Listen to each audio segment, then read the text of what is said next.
आपण अत्यंत महत्त्वपूर्ण अपडेट पाहतो। हा व्हिडिओ आपण शेवटपर्यंत पाहावा। 26,000 कर्मचारी जुनी पेन्शन योजना मॅटर दुसऱ्या बेंचवर का गेले?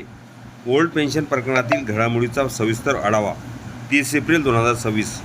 नमस्कार मित्रांनो, चॅनलमध्ये आपले सहर्ष स्वागत आहे। तत्पूर्वी आपण नवीन असाल चॅनलला आत्ता सबस्क्राईब करा, समोरील बेल आयकॉनला क्लिक करा।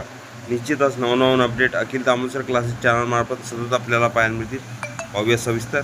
राज्यातील शिक्षक व शिक्षकेतर कर्मचाऱ्यांच्या ओल्ड पेन्शन जुनी निवृत्तीवेतन योजना पात्रतेसंदर्भातील महत्त्वाचे प्रकरण सध्या न्यायालयीन प्रक्रियेत असून हे प्रकरण एका बेंचवरून दुसऱ्या बेंचवर वर्ग ट्रान्सफर करण्यात आल्याने संबंधित कर्मचाऱ्यांमध्ये संभ्रमाचे वातावरण निर्माण झाले आहे। या पार्श्वभूमीवर या घडामोडीचा सविस्तर आढावा घेणे आवश्यक ठरते। नियुक्ती दिनांकावरच भर।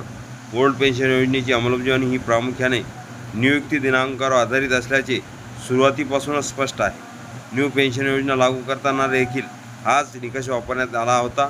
न्यायालयाने ह्या मुद्द्याला मान्यता दिल्यामुळे विविध प्रकरणातील कर्मचारी फुल टाईम, पार्ट टाईम, अंशतः अनुदानित तसेच विनानुदानित हे सर्व एका मूळ याचिकेखाली एकत्रितपणे विचाराधीन होते। न्यायालयाने या सर्व घटकांमध्ये कोणताही भेदभाव केलेला नव्हता।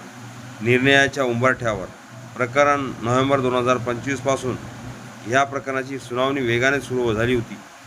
दर आठवड्याला सुनावणी होत असून 18 डिसेंबर 2025 रोजी हे प्रकरण सकारात्मक निकालाच्या उंबरठ्यावर पोहोचले होते। त्यामुळे संबंधित कर्मचाऱ्यांमध्ये आशेचे वातावरण निर्माण झाले होते। अंतर्गत मतभेदामुळे वळण। मात्र ह्या टप्प्यावर काही घटकांनी या संभाव्य निर्णयाला विरोध दर्शविल्याची चर्चा आहे।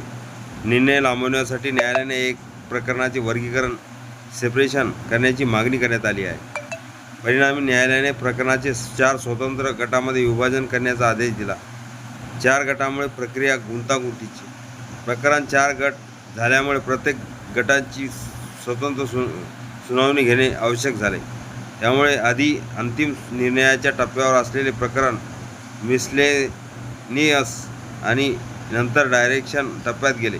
या बदलामुळे संपूर्ण प्रक्रियेला अधिक वेळ लागण्याची शक्यता निर्माण झाली।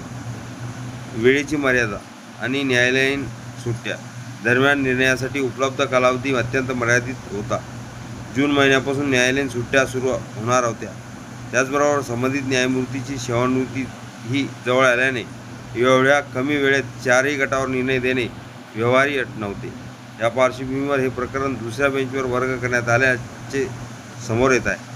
संभ्रम निर्माण करण्याचे प्रयत्न दरम्यान काही व्यक्तींना ह्या प्रकरणाबाबत चुकीची माहिती पसरवण्यास सुरुवात केल्याचे निदर्शनास येत आहे।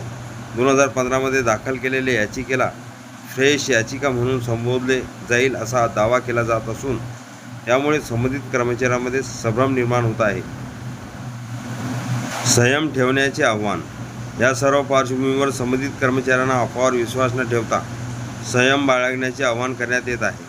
प्रकरणाची सुनावणी पुढे सुरू राहील आणि सकारात्मक निकाल लागेल असा विश्वास व्यक्त केला जात आहे। निष्कर्ष: ओल्ड पेन्शन प्रकरणात न्यायालयीन प्रक्रियेत झालेल्या बदलामुळे काही काळ विलंब झाला असला तरी प्रकरण संपुष्टात आलेले नाही। उलट नव्या बेंच समोर सुनावणी होऊन अंतिम निर्णयाची प्रक्रिया पुढे जाईल। त्यामुळे अफवापासून दूर राहून संयम ठेवणेच सध्याच्या घडीला हिताचे ठरणार आहे। हा व्हिडिओ उपयोगी वाटला असेल लाईक, शेअर आणि अखिल तामोसर क्लासेस चॅनलला लगेच सबस्क्राईब करा, लाईक करा, कमेंट्स करा, मित्रांना शेअर करायला विसरू नका। असे नवनवीन अपडेट आपल्यापर्यंत सहज पोहोचतील।